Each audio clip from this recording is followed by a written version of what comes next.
Hello friends, good evening all of you. आप सभी का बहुत बहुत स्वागत है आपके अपने YouTube channel target with Shivam में। प्यारे दोस्तों, आज के इस वीडियो में हम लोग बात कर रहे हैं history honours part 3 paper 6। Paper 5 में आप लोगों ने ज़ोरदार रिस्पॉन्स दिया, जिसकी वजह से मुझे पेपर 6 लेके आना पड़ा। इस वीडियो में बात करने जा रहे हैं top 10 important multiple choice question. आपके एग्जाम में इसी से क्वेश्चन बनेंगे, ठीक है। तो एग्जाम हॉल में जाने से पहले इस वीडियो को लास्ट तक अवश्य देखिएगा। और 1 मिनट आप लोगों से ये बताना चाह रहा हूँ, ये बात कोई और यूट्यूबर नहीं बताएगा आप लोगों को, इसलिए जान ले। एग्ज़ाम हॉल में जाते ही कम से कम आप लोग 30 पेज लिख के ज़रूर आइएगा, जिससे कि आप लोग अच्छा मार्क्स प्राप्त कर सकते हैं, ठीक है, एग्ज़ाम में। इसलिए कम से कम 30 पेज, ज़्यादा से ज़्यादा आगे भी लिख सकते हैं, लेकिन कम से कम 30 पेज, ठीक है। इसके बाद जितना क्वेश्चन आपसे बोला जा रहा है सभी क्वेश्चन को यदि क्वेश्चन नहीं जानते फिर भी बनाने का प्रयास करेंगे, ताकि एग्जामिनर को लगे कि ये बच्चा ने प्रयास तो आखिर किया। तो सब जितना क्वेश्चन बताया जा रहा है सभी को टच करेंगे, ठीक है, 30 पेज में। तो ये टेक्निक आप लोग ज़रूर फॉलो कीजिएगा। और अभी जो हम आप लोगों को क्वेश्चन दे रहे हैं, ये क्वेश्चन ज़रूर देख लीजिएगा आप लोग। ये क्वेश्चन आपके एग्जाम में आवश्यक रूप से आएंगे। कम मेहनत में अच्छा नंबर प्राप्त करें, तो इसलिए वीडियो को लास्ट तक देखिएगा। और अभी तक आप इस चैनल पर नए हैं तो सब्सक्राइब कर लीजिएगा, क्योंकि आप लोगों के लिए हम काफ़ी मेहनत कर रहे हैं। तो आप लोगों का भी फर्ज बनता है कि एक शेयर एक सब्सक्राइब तो देना तो बनता है बॉस, इसलिए आप सब्सक्राइब कर लें। और वीडियो को हम आगे बढ़ाते हैं। और आपको जो मैंने टेक्निक बताया है वो टेक्निक को अवश्य फॉलो कीजिएगा। एग्ज़ाम में आप अच्छा से अच्छा मार्क्स प्राप्त कर सकते हैं, ये 100% प्रूफ है, ठीक है। ऐसा बहुत सारे विद्यार्थियों ने किया, ठीक है, तो आप भी ऐसा कर सकते हैं। तो हम वीडियो को प्रारंभ करते हैं। प्यारे दोस्तों, एक बात और बताना चाहेंगे, यदि जो विद्यार्थी क्वेश्चन बैंक से पढ़ाई किए तो क्वेश्चन बैंक से देखिए 75 क्वेश्चन जो है आपके एग्ज़ाम में 75% रिपीटेड क्वेश्चन ही बनते हैं आपके एग्ज़ाम में, ठीक है।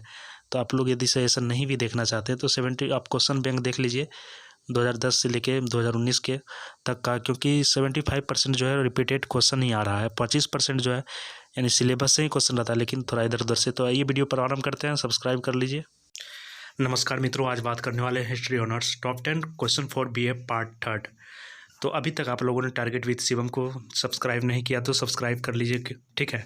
आइए वीडियो को प्रारंभ करते हैं। एक बार सब्सक्राइब कर ही लीजिए। Top 10 multiple choice question for BA part 3 examination history honours paper 6। Paper 5 का मैंने क्वेश्चन आप लोगों को दे रखा है, और आप लोगों ने काफ़ी कुछ एग्जाम में काफ़ी अच्छे ढंग से एक्सप्लेन करके आया, और काफ़ी अच्छा मुझे रिस्पॉन्स भी मिला, इसलिए हम वीडियो यानी कि पेपर 6 लेके आप लोगों के सामने आया हुआ हूँ, ठीक है। समय सभी को पता है 3 घंटा दिया जाएगा, फुल मार्क्स 100। तो पहले हम लोग बारीकी से क्वेश्चन एक्सप्लेन करते हैं, फिर आप लोगों को जो है आंसर के बारे में बताया जाएगा। इसलिए पहले आप लोग क्वेश्चन को समझिए। क्वेश्चन को समझना भी एक कला है, ठीक है। तो वही कला को आज हम आप लोगों के सामने प्रस्तुत कर रहे हैं। तो अपने अध्ययन काल में आंग्ल अफगान संबंधों की विवेचना करें। तो ठीक है, ये क्वेश्चन जो है काफ़ी बार पूछा गया आपके एग्जाम में, इस बार भी आपके एग्जाम में पूछे जाएंगे, इसलिए क्वेश्चन को बिल्कुल भी ना छोड़े। क्वेश्चन नंबर 2 और आंसर भी बताया जाएगा। पहले आप क्वेश्चन देखें और वीडियो को लास्ट तक देखें, क्योंकि एग्जाम काफ़ी नज़दीक है, तो फिर वीडियो को लास्ट तक देखना अति आवश्यक है। 1909 ईस्वी के मार्ले मिंटो सुधार का विश्लेषण करें, इसके गुण एवं दोषों का विवरण करें। तो ये क्वेश्चन फिर थोड़ा हम बारीकी से डीपली समझा दे रहे हैं। 1909 ईस्वी में मार्ले मिंटो सुधार का यानी कि पारित किया गया था, ठीक है। इसके बारे में विश्लेषण करने को बताया जा रहा है। और मार्ले मिंटो सुधार यानी कि किसी भी चीज़ का 2 पहलू होता है, एक निगेटिव और पॉजिटिव। जैसे कि एक इंसान में 2 गुण होते हैं, क्वालिटी होते हैं, एक निगेटिव और पॉजिटिव। उसी प्रकार मार्ले मिंटो के अंदर जो गुण था उनके पॉजिटिव सकारात्मक प्रभाव भी बताया जा रहा है एग्जामिनर के द्वारा, और नकारात्मक प्रभाव को भी बोल रहा है बताने। तो आप लोगों को काफ़ी बारीकी से बताना है, और गेस पेपर से बिल्कुल भी आंसर नहीं देना है। गेस पेपर से दीजिएगा तो फिर आपका मार्क्स कटने का काफ़ी डर है प्यारे दोस्तों, इसीलिए गेस पेपर से बिल्कुल भी आंसर ना करें एग्जाम में। आप अपनी सरल भाषा में लिखिए ना, आपको अच्छा मार्क्स मिलेगा, ठीक है। क्वेश्चन नंबर 3 देख लेते हैं। भारतीय स्वतंत्रता आंदोलन में उग्रपंथियों की भूमिका का स्पष्टीकरण करें, या उग्रवाद के उदय का क्या कारण थे। देखिए, जिस समय अंग्रेज अपने चरम सीमा पे आ चुका था, ठीक है। हम लोगों पे काफ़ी शोषण कर रहा था, हम लोग जितने भी गुलाम थे काफ़ी अत्याचार करते आ रहा था।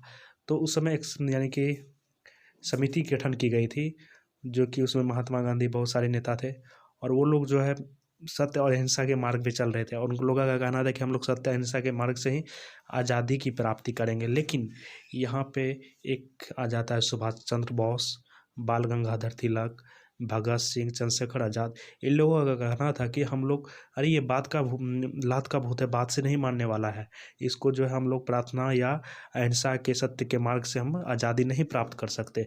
कम से कम जब तक इसको हम डराएंगे धमकाएंगे नहीं, तब तक ये आज़ादी हमें नहीं दे सकते। इसलिए उस समय जो है ये लोग नरम दल से उठ के गरम दल में आ गया, जिसे अंग्रेज़ों ने उग्रवादी भी कहा गया है। ठीक है, अंग्रेज़ों ने इसका नाम रखा उग्रवादी। तो उसी के उग्रवाद के उदय का कारण क्या था, तो आप लोग समझ गए ना क्यों, क्या कारण था। यानी कि इन लोगों का कहना था कि आज़ादी जो है प्यार से नहीं लिया जाएगा, ठीक है, अब जो उसके जबड़े से छीन के लिया जाएगा। तो इसलिए उग्रवाद का उदय हुआ। उग्रवाद में कौन कौन आते हैं, सुभाष चंद्र बोस, चंद्रशेखर आज़ाद, भगत सिंह, जितने भी गरम दल के नेता थे। तो इस पे हम विस्तार से बात करेंगे। पहले क्वेश्चन को आप लोग बारीकी से देखें। सविनय अवज्ञा आंदोलन पर एक निबंध लिखे। तो आप लोगों को क्वेश्चन नंबर 4 में जो है एक नंबर निबंध लिखना है। निबंध लिखना तो जानते हैं बच्चे में आप लोग काफ़ी लेख लिखे होंगे, वही लेख यहाँ पे लिखने को बताया जा रहा है। तो इस पर विस्तार से बात करेंगे और सारे क्वेश्चन इंपॉर्टेंट है, काफ़ी गहन अध्ययन के बाद तैयार किया गया और आपके एग्जाम में 75% ऐसे हैं जो कि काफ़ी बार रिपीटेड हुए हैं। ठीक है, इसके बाद क्वेश्चन नंबर 5 देख ले रहे हैं। लॉर्ड कर्जन एक महान साम्राज्यवादी था। ठीक है, लॉर्ड कर्जन एक महान साम्राज्यवादी था। क्या आप इस कथन से सहमत हैं? लॉर्ड कर्जन की विदेश नीति का वर्णन करें। तो कुछ ऐसे अंग्रेज भी रहे हमारे देश में जो कि कुछ ना कुछ 100 में 99 काम वो गलत करता था, परंतु एक काम कुछ ऐसा होता था जो कि अच्छा करता था। जैसे सती प्रथा की बात करें, सती प्रथा में जो है एक अंग्रेज अधिकारी ने इसका अंत किया राम मोहन राय की सहायता से। तो ये सती प्रथा जो है हमारे देश के लिए अभिशाप बन चुका था। इसको अंत करने का श्रेय एक अंग्रेज अधिकारी को भी जाता है और साथ ही साथ राजा राम मोहन राय को भी जाता है। ठीक है, तो कुछ काम उन्होंने अच्छा भी किया, ये ऐसा नहीं है। ठीक है, नेक्स्ट क्वेश्चन देख लेते हैं प्यारे दोस्तों। एक महान साम्राज्यवादी के रूप में लिटन की उपलब्धियों का मूल्यांकन करिए। क्वेश्चन बहुत ही महत्वपूर्ण है आप लोगों के लिए।